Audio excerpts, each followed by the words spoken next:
Good evening. I want to thank the Soho Forum and Gene Epstein for inviting me here this evening. It's both a privilege and a pleasure to stand before you and discuss the topic of immense gravity, one that directly affects the lives, liberties, and futures of millions of human beings, the policies of President Bukele in El Salvador, and the broader implications of his approach for Latin America as a whole. I'm not a regional geopolitical expert, and I don't hold PhDs in theory. I'm a humble magazine journalist who spent a week in the beautiful country of El Salvador. I hope you indulge me by not laughing, but I'm still perhaps naive enough to believe that journalists have a responsibility to tell the truth. And the truth is, I witnessed a miracle where a country has cast off its chains of chaos, murder, and despair and taken the destiny of a nation back into the hands of its citizens. The approach was as simple as it was effective. Lock up the gangs terrorizing the country. I believe President Bukele's approach is not only justifiable, it is essential.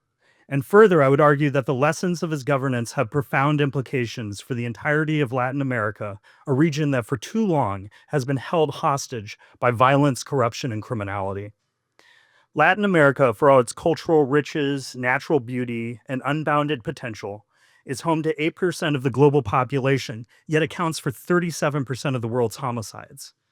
In El Salvador, the situation reached an endemic level of chaos, culminating in the murder rate reaching an appalling 103 per 100,000 citizens in 2015, the highest in the world at that time. To compare, the murder rate in the United States of the same year was 4.9 per 100,000. For decades, Salvadorans lived in terror, not of some distant geopolitical threat or authoritarian regime, but of their own streets. Gang warfare, fueled by MS-13 and Barrio 18, was not merely a matter of turf disputes. It was an existential crisis. Extortion, kidnapping, rape, murder, and the conscription of children into criminal enterprises became the currency of daily life. It was, in every meaningful sense, a war zone. I will try to avoid discussing the lurid details, but you should research them if you have the stomach for such horrors. These weren't just drive-by shootings or some scene from a Hollywood gangster movie. This was torture carried out with machetes, the murder of children, and the wholesale tactic of the rape of women and little girls used as a weapon of terror. Enter then Nayib Bukele. Bukele's policies have been both bold and necessary.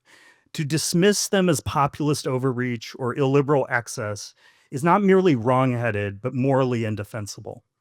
For when a government's primary duty is to protect its citizens, failure to act in the face of anarchy is itself an act of cruelty. Critics have lamented the suspension of some constitutional rights, the overcrowding of prisons, and the potential for abuses. I do not dismiss the concerns lightly. Any policy that centralizes power and curtails some liberties must be scrutinized rigorously. But let me pose a simple question. What is the alternative? To allow MS-13 to continue its reign of terror?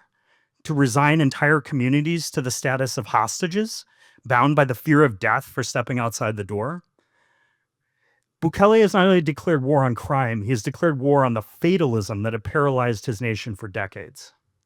There's a quote erroneously attributed to Churchill that goes, "We sleep safe in our beds because rough men stand ready in the night to visit violence on those who would harm us."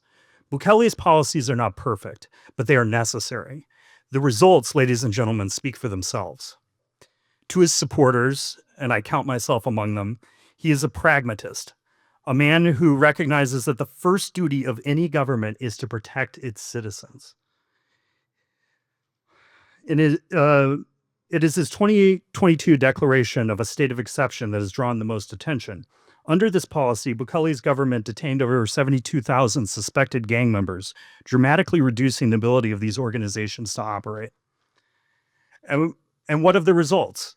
Here, even the most cynically inclined observer cannot deny the facts. According to foreignpolicy.com, in 2023, the country's reported homicide rate plunged to just 2.4 people per 100,000, slightly more than Canada. It is the lowest homicide rate for the country in over 30 years, down from that horrific peak of 103 just 8 years earlier. That is an extraordinary 97% reduction in homicides. Let me repeat that, a 97% reduction. Kidnappings, extortion, and other forms of violent crime have similarly plummeted.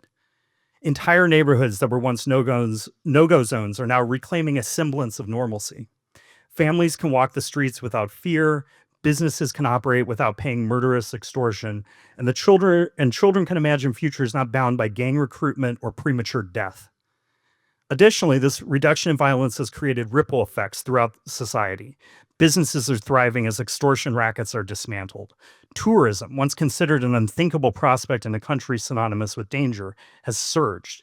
In 2024, compared to 2019, El Salvador saw a staggering 40% increase in tourist arrivals, boosting the economy and providing a desperately needed lifeline to its citizens. This is not merely anecdotal success, it represents a seismic shift, demonstrating what many of us have always known, that crime is not an unchangeable force of nature, but a challenge that can be confronted and overcome with the right combination of determination and strategy. To those who accuse Bukele of authoritarianism, I offer this rebuttal. Liberty without security is a cruel joke. What does it mean to have the right to free speech if you're too afraid to leave your home? What does it mean to have the right to vote if gang members dictate the outcome of elections? The rule of law is the bedrock of a free society, and Bukele's policies are restoring that rule to a nation that had all but lost it. This is not to say that we should ignore the risks of concentrated power. Bukele's actions must be monitored and government held accountable. But let us not fall into the trap of equating strength with tyranny or mistaking inaction for virtue. It's worth turning back to the Greeks and what Aristotle said about the rule of law in his book Politics. For man, when perfected, is the best of animals, but when separated from law and justice, he is the worst of all. Since armed injustice is the more dangerous, and he is equipped at birth with arms, meant to be used by intelligence and virtue, which he may use for the worst ends. Wherefore, if we have not virtue, he is the most unholy and most savage of animals, and the most full of lust and gluttony. But justice is the bond of men and states. For the administration of justice, which is the determination of what is just, is the principal order of political society. Freedom without security is no freedom at all. A society in which law-abiding citizens live in perpetual fear of criminals is not a society that values liberty. It is one that has abandoned it altogether. As John Stuart Mill once wrote, a person may cause evil to others not only by his actions, but his inactions. The inactions of the previous government is the far greater crime. To those who argue that Bukele's policies are unsustainable, I say this: the unsustainable status quo was what preceded him. To those who claim that his measures are overly harsh, I say this: harshness is not an inherent vice when directed at those who have made brutality their trade.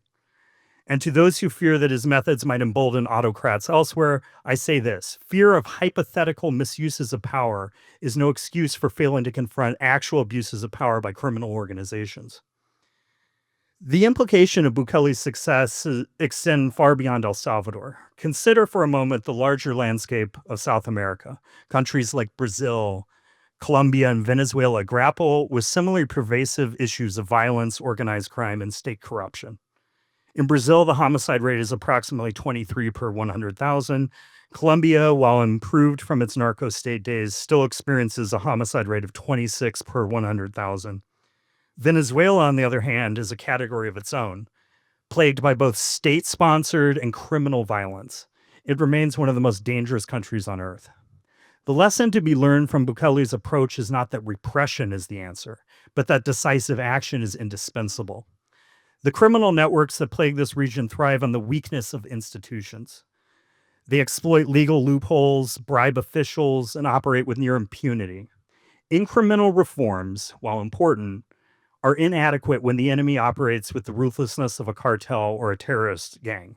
Bold measures are necessary not as a permanent state of governance, but as a means of resetting the balance of power in favor of the law-abiding majority. Let us also consider the economic ramifications.